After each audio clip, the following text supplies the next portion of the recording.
You're watching Fowler Success, Safe at Home. In this podcast series, we are interviewing SDSU alumni to get their perspectives on COVID-19, working from home, and what they think SDSU students need to know in order to navigate the workplace in the new normal.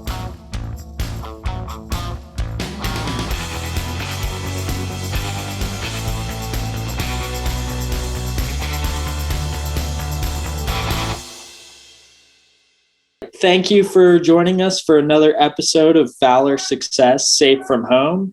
Today I'm here with Christian Deleon, who graduated from SDSU with a bachelor's in marketing in 2009, who currently works in digital communications at Intuit and is also the founder of 410 Marketing. Thank you for joining us, Christian. Thanks for having me, Tim. All right, so we'll just go ahead and dive into it. So first of all, you've spent several years working in marketing and digital communications. How has this COVID moment changed this space, and what changes do you see as temporary and which ones do you see as more permanent? Yeah, several years. I like to think back to like my college days where like I didn't even have Facebook, and then this thing called Twitter came along, and jumped on that and have been doing social and digital ever since. But I mean, we really haven't had a year quite like the past year that we've had, right? Lots of accelerations though. I think it's kind of it's changed for the better, for the worse. It's kind of course corrected some things. And I think that the biggest thing that I see is more people are becoming creators now, and and I see that in a lot of spaces. There's more podcasts being put out there, more pieces of content. Everybody has a point of view, and they're more willing to share that, right? Whether that's going on Twitter, whether that's going on TikTok, on Instagram. I think the quote unquote craze now is the influencer thing that everybody talks about. But I like to look at it more as creator. I think that term, the influencer term, kind of evolved into something that it is today. And what I see is more just people who are out there creating content and sharing their point of view. I think the last year has, for some people, really given them avenues to do things, whether they had to pivot because of COVID and because of quarantine to change their business model, or whether it's people who, needed an outlet or had more time on their hands or needed something to do over the last year, and they had the energy to do it. They were doing more online because we're doing stuff like this, right? Where we had to be safe at home, and we all got a little more comfortable in front of our computers. We all taught our parents how to Zoom. For some of us that was easier than others, but I think that's probably been the biggest thing, just comfortability with technology for people, and being able to put your story out there, being willing to put your story out there. Yeah, that's so interesting because in higher ed, it's been a huge transition, right? Right. It's forced us to think about digital content differently, learn new technologies, right? And this is kind of the moment where it's sort of democratized it in a way, because there's a lot of the demand for live transcription and, AI powered transcription for video. It's kind of toppled some of the hurdles that were previously there for doing things like what we're doing right now. Right, exactly. I think that the interesting thing too is, I would say 2 years ago, like we were all capturing content, right? Like, we're all at concerts and we've got our phones up for videos that we'll probably never watch again. And there's all this footage and photos being taken, but now because we're all digital in front of screens, like we're actually recording that content all the time. Anytime we have an interaction with somebody now, it's almost always recorded or can be recorded. I think in the beginning of this, when we were all doing Zoom get-togethers, it was like, did you really do a Zoom get-together if you didn't take a screenshot of it and post it on your Instagram stories? We were all capturing content that way as well. Yeah, that's true. That's super interesting. So I guess the next question would be, there's for all the benefits, like you said, there's also been difficult aspects too. What do you think have been the most difficult aspects professionally as well as personally during this transition? Yeah, I think a lot of that has to do with interpersonal interpersonal communications and interpersonal connections, right? We don't have the at work, we don't have the hallway conversations anymore, right? We don't have the little flybys where you're getting to chat with people. Now you have to be purposeful about communicating with others or connecting with others. You have to send a text message, you have to send an email, you have to make a phone call, you have to set a meeting. There's not that, oh, hey, I'm in the break room, grabbing something, or I'm in the hallway and I'm walking by you and we're catching up on things. And if you don't make a point to reach out and connect with somebody, like you won't connect with them. Like there's no digital hallway, right? We're not in Clubhouse. Yeah, that kind of the water cooler moments, right? Where the not planned, kind of new initiatives or ideas that develop from those kind of informal conversations. Right. And that's where professionally and creatively, that's where some of the best stuff comes from. And I think we've all had to evolve and figure out, how do we do that? I know with me and my teams, it's been, we're trying to connect more, right? Whether that's, scheduling weekly one-on-ones and, where the topic is just what's going on. Like, let's catch up. Let's cover anything off that needs to be covered, but also just let's chat and connect and look each other in the face like we're doing now, and have some of that time to, for things to organically happen and be communicated. Yeah, that makes a lot of sense, right?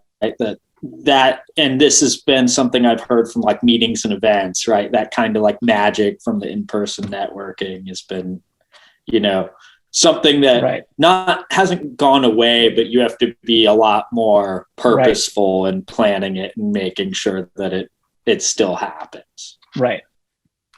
One thing that's really interesting is your current role at Intuit, right? Which is, such a, huge employer in the region. You interviewed and started during COVID, right? So you've been only at Intuit from the onboarding, hiring, interview process during this moment. What was that like, looking for a job and starting a new job and transitioning during all this?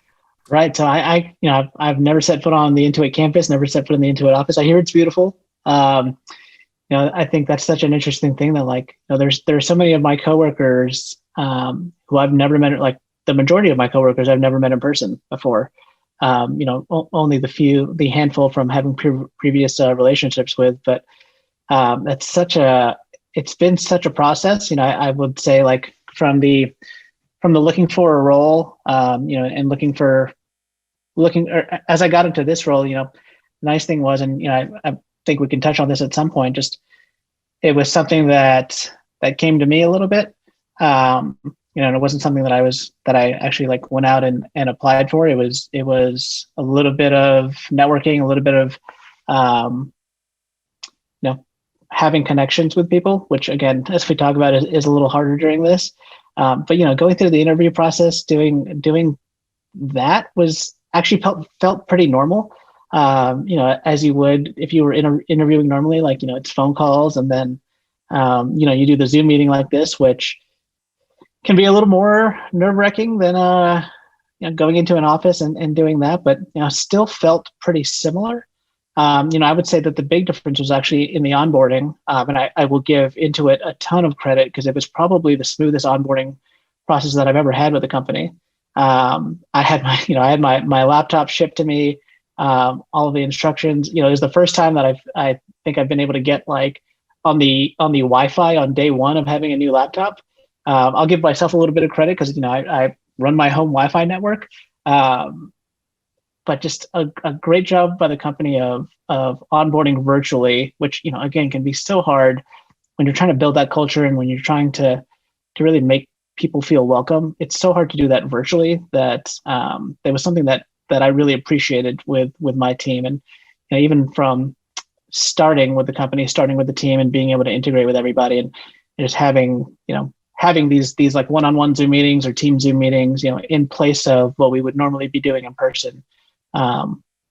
Pretty close to the real thing, never quite there, but I give my team so much credit for being able to onboard me, in such a smooth manner. That's so interesting, right? And it's, kudos to them for handling it so well. And, the other points you touched on are really important too, that, this opportunity more or less came to you, right? Which is why being professionally active, networking, mentoring, all these sorts of things are really important. And yeah, the fact that you've, been working from home, you haven't even met the majority of your coworkers, but things are still working Right. smooth. We joke about really a testament to that. Exactly. We joke about the when we finally do see each other in person, it's it's so weird because you see people and you know what they look like. The only thing you don't really know is how tall people are because everybody's sitting down. So once you meet people in person, you're like, oh, you're tall, you're short, taller, shorter, whatever it might be. But feels pretty normal because it's our favorite term, the quote unquote new normal for right now. Absolutely. And yeah, so that's kind of interesting. And one of the things I think that's interesting about this is that Intuit, you've been impressed with how things have been going with this transition. So in addition to what they've done as far as your onboarding process and your workflows, are there any other things that are happening at Intuit to help people in this crisis that you've found inspiring? Because they do a lot of really important products and services, between QuickBooks rolling out the PPP loans and right. TurboTax and all this. What kind of COVID type pivots there have been inspiring to you that you may or may not work on? Yeah, I think from a customer standpoint, the two things that I really hone in on are, you mentioned it, the PPP loans and how we work with our customers there. We launched Intuit Data Assist during all of this, which was a portal and a tool that customers could go on and they could check on PPP, they could check on loan forgiveness estimators, everything that you need as a small business owner to navigate the process. The other thing was really just the focus, like the personal focus on small business owners. That's something that I've really enjoyed, seeing. That's something that I've really enjoyed being a part of. I think you think of Intuit and you think of this big corporation, right? But like we're really supporting small businesses around the country and around the globe, and to see the amount of small businesses that we work with, but also like personally interact with. The number of them that we've done that for since I've been here has been amazing. We just did something over the weekend for Pi Day, 3/14, where we worked with a women-owned bakery because it's Women's History Month out of Glenwood Springs, Colorado, and we ordered 3 pies from them that had our TurboTax logo, QuickBooks logo, and our Mint logo. We put that out on our social media and really wanted to promote the bakery and say like, hey, check out this great bakery. That's a small business that's woman-owned. That's really surviving. During these COVID times, and that's something that to me has been truly inspiring. Just seeing the impact that COVID has had on small businesses around the country and again around the world. Everything that we can do to help there, I think is great. Yeah, and that's such a great case study kind of example of helping out using your network and your social reach to help your clients beyond the service that they pay for, and that's really inspiring. And I personally was a former entrepreneur and small business owner, and this is a great transition because you also are a business owner and founder of a marketing services company as well. Could you tell us more about 410 Marketing, what inspired you to create it, and how that kind of grew out of your freelance services? Yeah, so my first job out of college was at the San Diego Sports Commission. And our task was really, and our mission was really around bringing sporting events to San Diego to fuel tourism. And so, I worked on, a number of great events, from the USA Judo Championship, Red Bull Air Races, NCAA championships, I worked on the bid to FIFA to get the World Cup to the U.S. in 2022, and ultimately San Diego was a bid city that went to FIFA from the United States, which was that was our goal as a city. We were one of the 18 finalists that would have potentially hosted a World Cup match. Things like that. To the Carrier Classic was actually my last event. That was the first college basketball game played on an active aircraft carrier. That was Michigan State, North Carolina on November 11th, 2011. I remember that actually because I was actually on the deck of the USS Carl Vinson when I got the phone call that I got the job at SDSU, but we can talk about that later. But so after I left the sports commission, I ended up still working with a few of the events there, and doing marketing, doing social media, doing some content for them. And ended up again just through relationships that I had built during my career. People would reach out and say, "Hey, I need help on graphic design, or I need help on social, I need help on photography, whatever it might be." And you end up doing that, and it was nice to one, continue the work, but also let's be honest, it's nice to get a little get a little more budget on the side, and get paid to do that stuff. And then for me it was okay, we're doing this a little more. As my wife and I, we were doing it a little more. So we decided to formalize that and form a company and do the whole thing, get an LLC, get the logo, do all of that. And so that's been official for a few years now, formalized for a few years now. And we've really been able to help a lot of companies and work with a lot of events, a lot of businesses, and it kind of runs the gamut on digital marketing. We have like a baseball event, the Perfect Game All-American Classic, which is it's the top 50 high school juniors from around the country. So these players are all going to be, or half of them are going to be in the first round of the MLB draft, and in the following year we play this at Petco Park every year. We've had players like Carlos Correa, like Bryce Harper, like Corey Seager come through this game, Jameis Winston when he was a high school baseball player. And that's something that we do social media for. We do graphic design, we do photography, and one, it's a way for us to keep working and keep honing our skills. For me as a creator, as a photographer, as a designer, it's always nice to get those reps, and be able to do that work. And that's kind of moved into other things, whether that's ad campaigns or working with restaurants, working with D2C brands, things of that nature. And it's always good to flex the other marketing muscles here and there.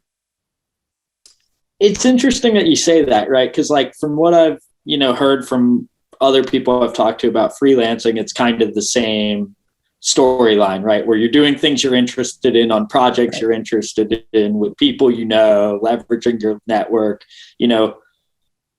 just, kind of flexing skills on muscles that you may not have worked out as like an opportunity to, add, right, kind of new things to your portfolio or try something different. And then as it gains traction, then you're like, oh, okay, how do I, make sure that we're making the right amount of money for this and not, hurting ourselves. Do you think that the formalizing it and, making the company and billing it to, a 410 marketing opposed to Christian Deleon kind of legitimized it and increased the traffic? Do you think that, actually that kind of step of legitimizing it as a business, made more work for you, for the company, or made it easier for you to get new accounts?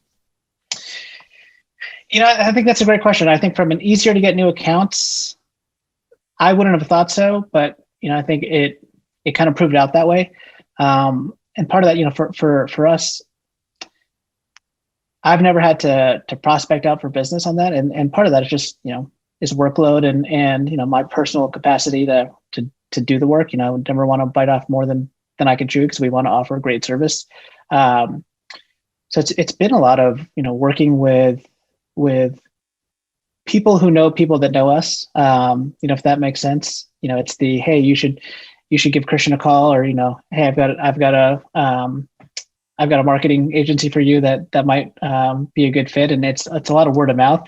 And the benefit of that is you get to work with people that you like and you get along with. And, it never, the baseball event that I talked about earlier, that's like the weekend of the year that I look forward to the most. We have a ton of people from around the country that we've worked with for, it's been, my first one was 2009. So this will be year 12 of that, and seeing the same people, working with the same group, of people that way. But as far as formalizing it goes, I think, one, there's a tax implication, right? Like you want to form the LLC so that, you can actually formalize that and figure that out as you work with, with your taxes at the end of the year, and make sure that things are going in the right places and things are set up as a company. Can I give a quick TurboTax plug here? A great Intuit product. And that was actually another thing for going to Intuit for me. And I use TurboTax, I use QuickBooks, and I use Mint as two of those as a small business owner, which was such a great alignment for me to go to the parent company, or to go to Intuit. And I think just working as a company, I don't know that it's a required step for everybody. I think everybody is, like you mentioned, there's a lot of people who are doing freelancing now. I think you have to look at it for yourself and figure out, like, are you to the point where you need to do that? You need to go through the steps, or can you just keep doing it as a sole proprietor, as a W-2 employee, or as a 1099 employee? Yeah, that's going to be one of those interesting questions, I think, that comes about earlier, this becomes more and more prevalent, right? Of when's the time to make that jump if you're right, moving in that direction. I also wanted to ask you about, at 410 Marketing, you're doing a full mentor series, right? Where you're doing Zoom events and you're connecting people that work in the space with, mentees you've had over the years. And I would love to hear more about that, the inspiration behind this and the value that you see in, creating pathways for forming these kinds of professional relationships. Yeah, it's one of my favorite subjects to talk about. So backing up a little bit, I used to work at San Diego State in the athletic department and oversaw our undergrad internship program, of which, I actually was an intern when I was in college. So I had 15 undergrad interns every semester, and still stay connected to the majority of them to this day. Mentorship has been such an important thing to me. I've had great mentors in my career. Mike Kitts, he's with the Golden State Warriors now. He's senior VP. Was, when I was in college, he was a great mentor to me, great friend. Took me from SDSU to the San Diego Sports Commission. So I've always wanted to give back. It's always been in my DNA to grow others and to help people along the way. And so, I've had, my intern roster, my intern base, and just some other young professionals along the way, people that I've worked with, mentees that I picked up in the Aztec Mentor program, which I participate in. And so, at the beginning of COVID, being in quarantine, really thought about, again, connecting people and forcing those connections, right? And like actively connecting with people. And one of the ways that we did that was just, we hosted Zooms.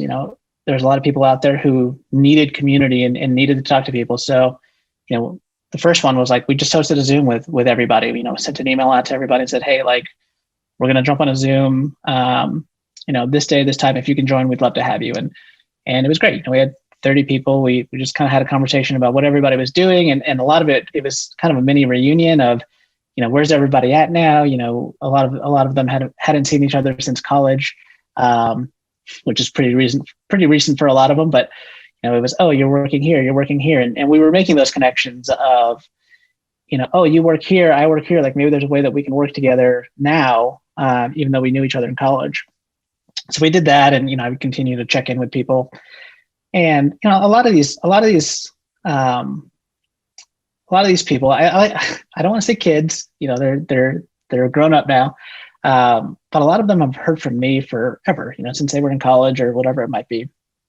And I thought, what better way to continue to mentor them than to bring in people that mentored me and to connect them with people who I still learn from. So, brought in a few people individually and hosted Zooms with them. We did Q&As and had conversations, and really gave them a safe space to learn, to ask questions, to make connections.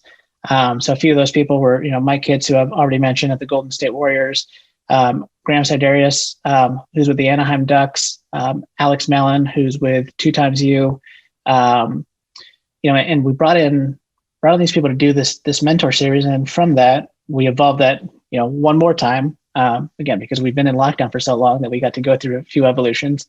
And we ended up forming a mentorship program where, again, reached out to all of our mentees and said, hey, if anybody is interested in continuing to, in participating in a mentorship program, again, similar to the Aztec Mentor Program, let us know what you're looking for.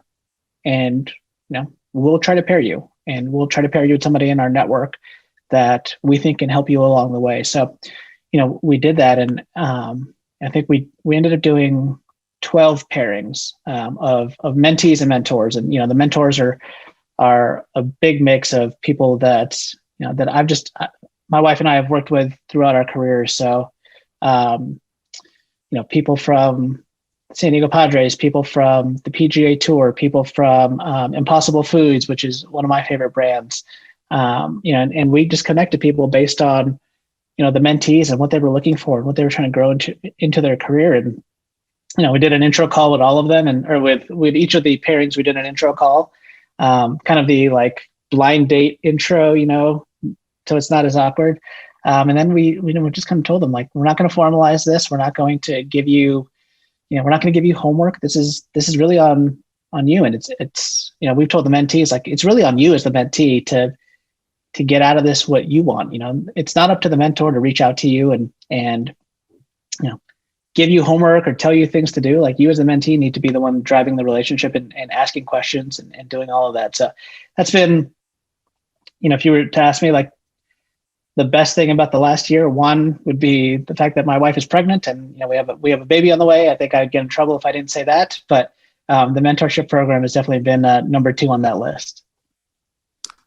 Well, congratulations to you and Hemo, first of all. Thanks, appreciate that. But yeah, that's really great, and that kind of segues perfectly into, one of the questions I had about your experience here, right? So you were an intern here. Because, a lot of the conversations I've had before, it's a lot of the things you need to do at college are co-curricular opposed to curricular. You need to do both, right? So right. You need to find your internship opportunities, find mentors through the things like the Aztec Mentor Program, which you right. actively work with.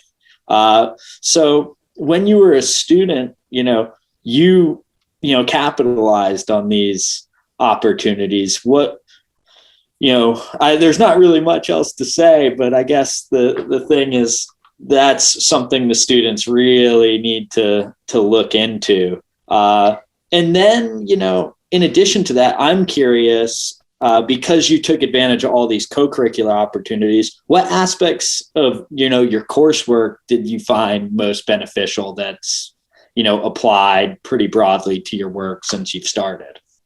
Yeah, I think first on the co-curricular, the internship is something that doing an internship when you're in college and really trying to do that your sophomore or junior year is something that I would encourage every student to do. I think that's something that you get more out of your college experience and your curriculars based on having like that real world experience of doing an internship or finding a job that is in your field or is adjacent to the field that you want to do.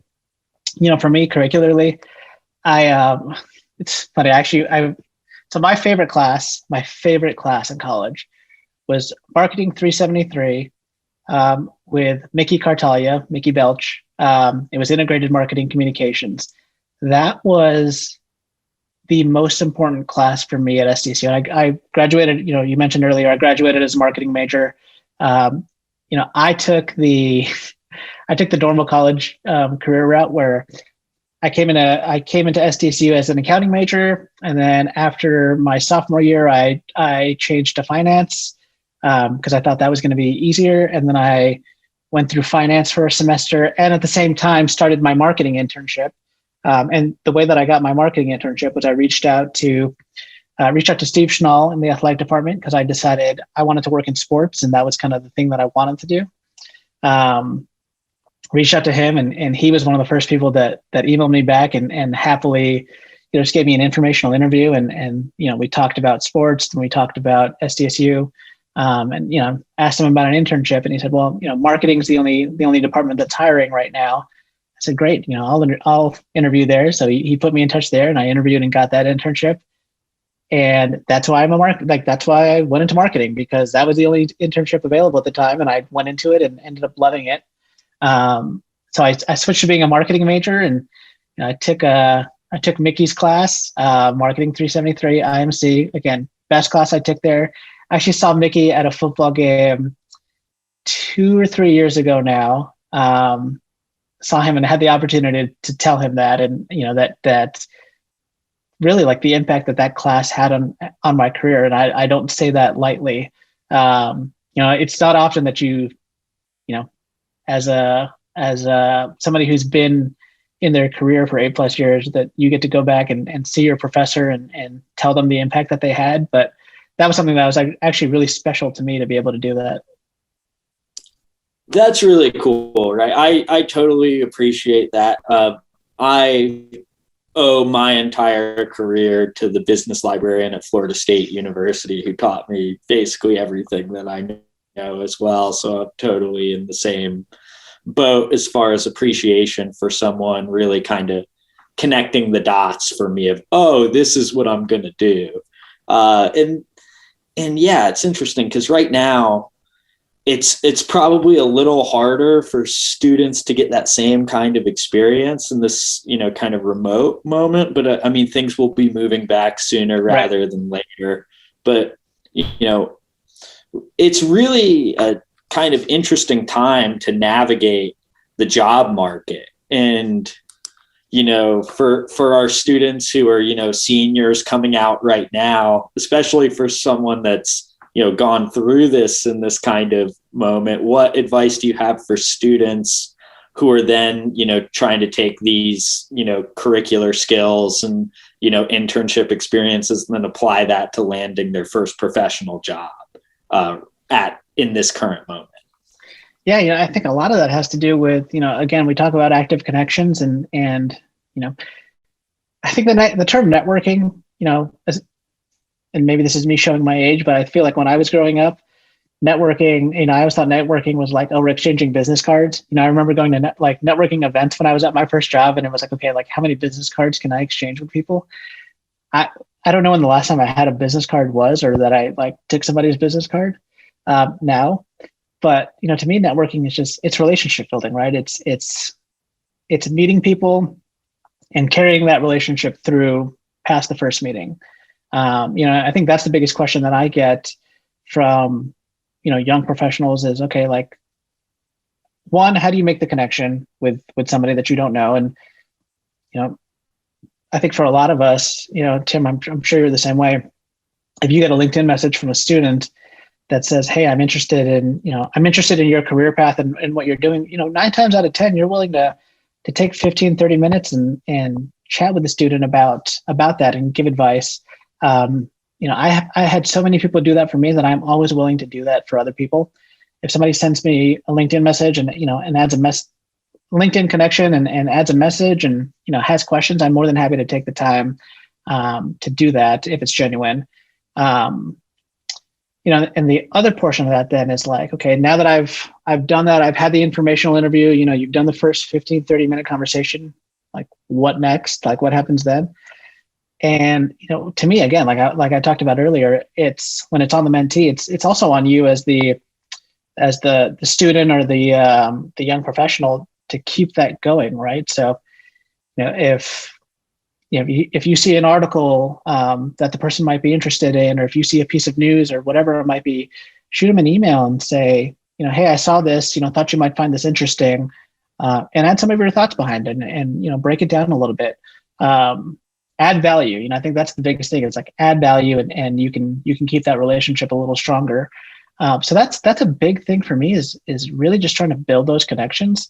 The other part of that is, you can go into things blindly and look for people on LinkedIn, but you can also, as you build your network and you build your connections, use that person's, use your network's network to keep growing that. So, as you talk to people and you're looking for somebody else to talk to, if you have a mutual connection, lean on your network and see if they'll make a connection for you. And you can do it that way, and it's easier to do it warm than it is cold. But whatever you need to do to get out there and make connections and, learn and add value to people, because at some point it'll come back to you. Yeah, it's just keeping in constant conversation, and it doesn't hurt to ask, right? You never know unless you ask, kind of thing. And the worst thing they can say is no. Absolutely. Right. And I mean, in addition to those kind of soft skills, right?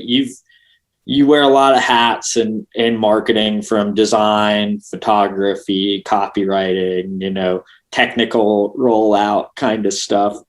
What skills do you think are most important for students to pick up, both technical and soft, especially for, where you see marketing going in the future?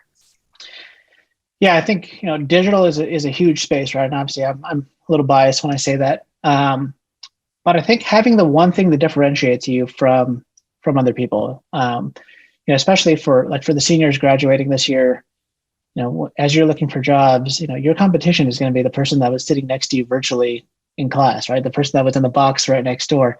They're also going to be looking for similar positions than you.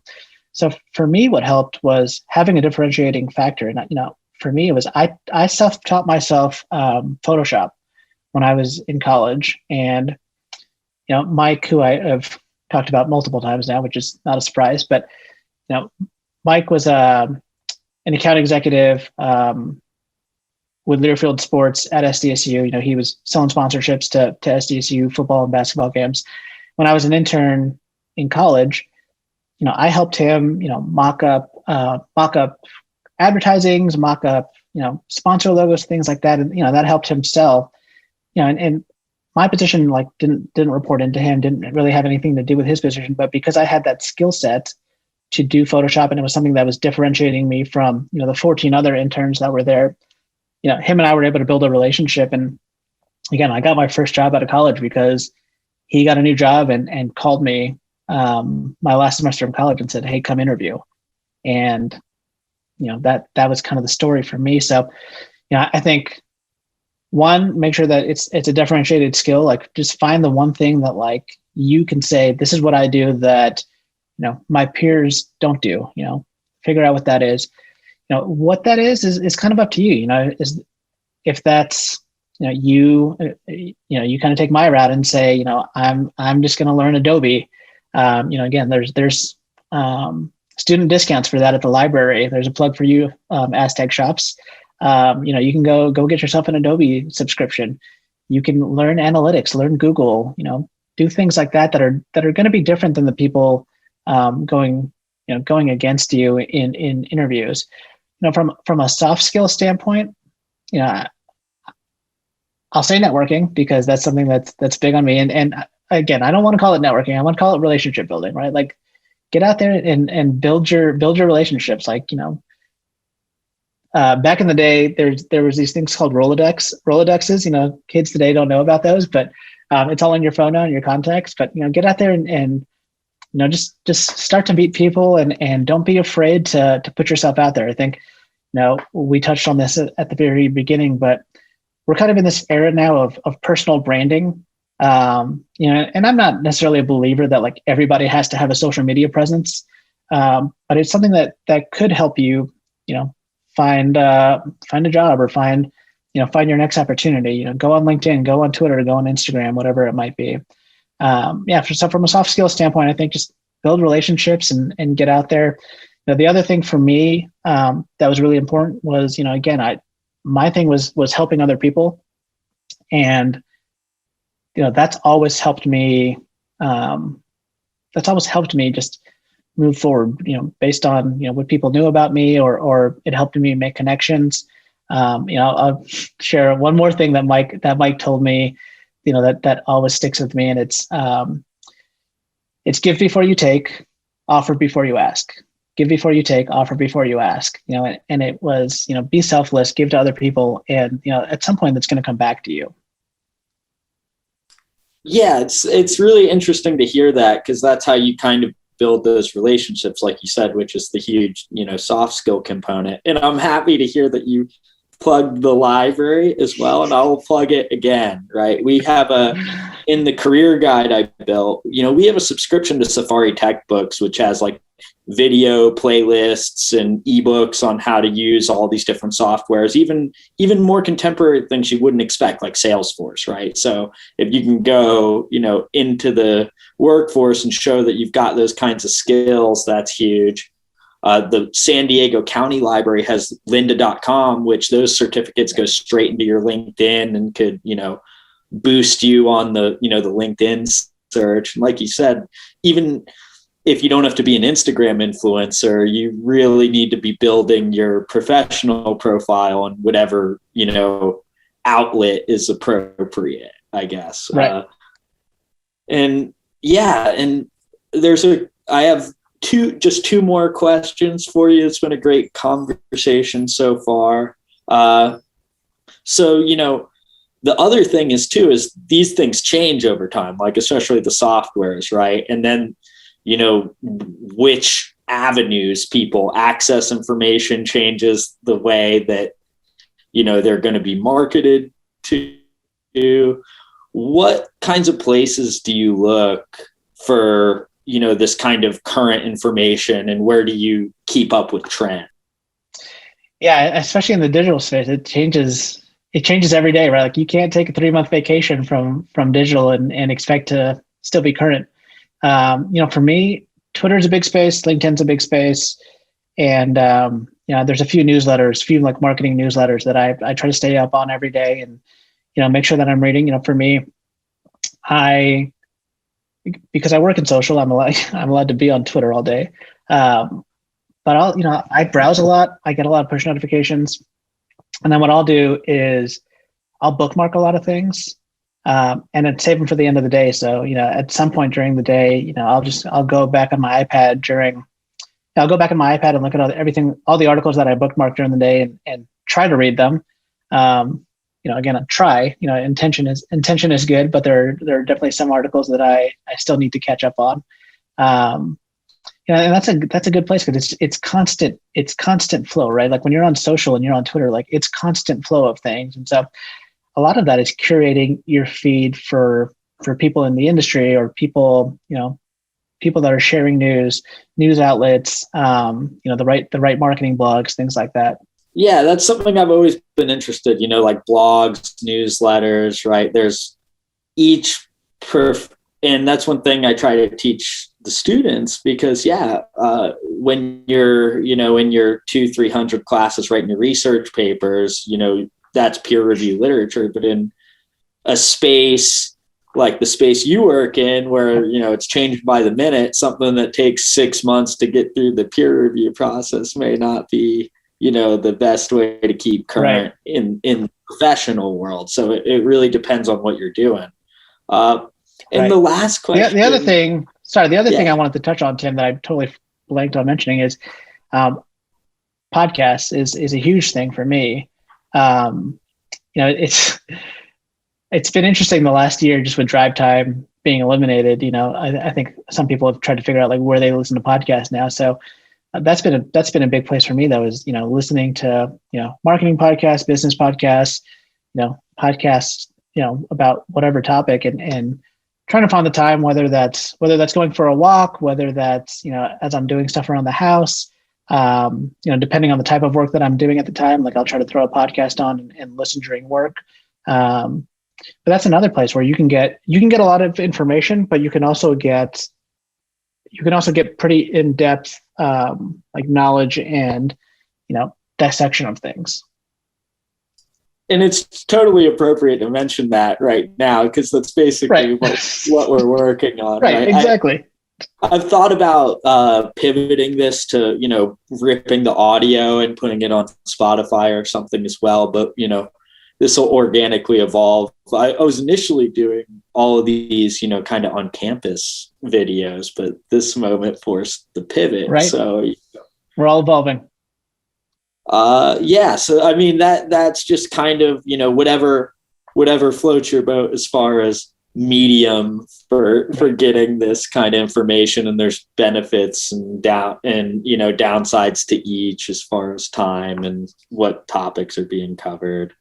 And the last question I had for you is, you've taken a couple different opportunities, right? You worked at Qdoba, you worked for SDSU, right?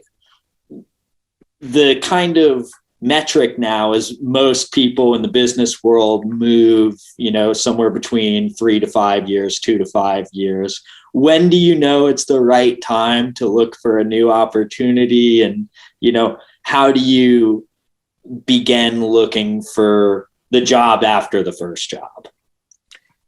I didn't know that about the metric. And I'm so glad that you said 3 to 5, because if you look at my LinkedIn, I'm about 3 years. Actually, when I took my wife hates that I do this, but when I took my last job at Qdoba, and when I interviewed at Qdoba, and I was interviewing with the creative director who would end up being my boss, he asked me, this is a pretty common question that you'll get in interviews, why are you thinking about making a move? I told him, I'm like, I'm coming up on my 3-year mark at Sequan, which is the job that I had prior, coming up on my 3-year mark. And, it's time for me to move. I'm getting the itch. And, and I told him, I'm like, if you hired me for this job, I'd probably be there 3 years, just FYI. Like, that's kind of the way I operate. So to your question about timing, I think it's, for me, it's always been just around development and figuring out, what's best for my career development in the time period. Whether that's you hit a plateau at a company, or whether a new opportunity comes along. For me, I've been lucky in my career where I've never gotten a job that I've applied to online. Like I've never submitted an application on LinkedIn or via a company website and actually gotten that job. I've applied, I've done that before, like I've gone that route, but I've never gotten a job that way.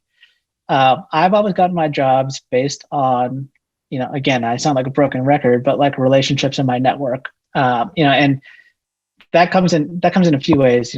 Every job that I've gotten has been every job that I've gotten, I've heard about through word of mouth. And I've had previous relationships in those, whether directly with people at the company already, or with people who were, close to the hiring manager that vouched for me.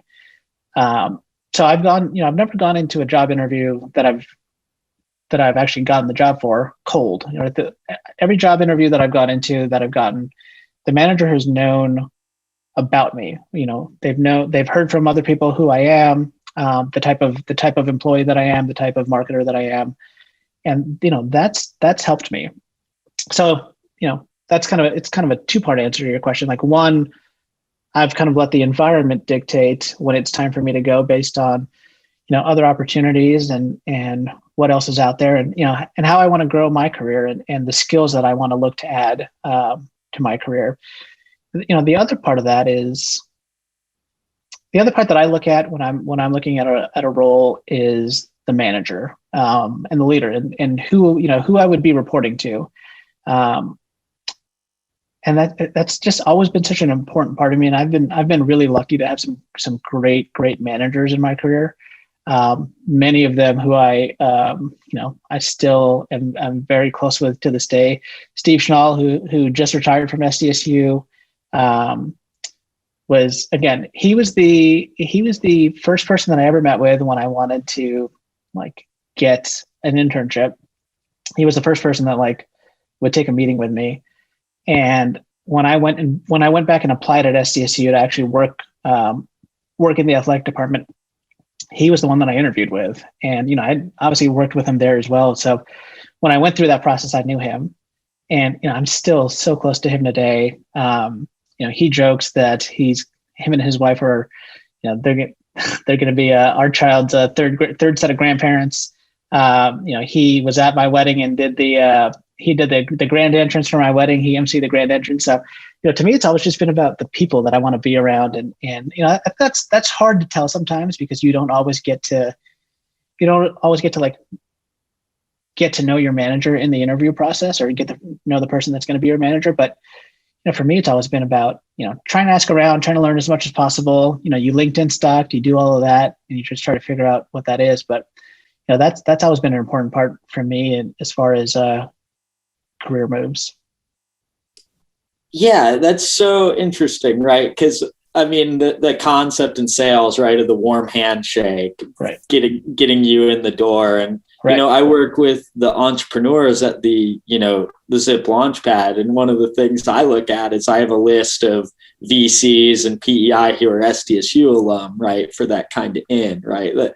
It's a broken record, but it's a broken record for a reason. The relationships matter in the professional world. So that's, really interesting to hear that all of your positions have been through that. But also, when you're working for somebody, right, even if you're hired into like a leadership position in your field, there's more than likely going to be someone above you, like right. COO, CEO, right? Kind of buying into the vision of leadership is something that's important, right? And I see that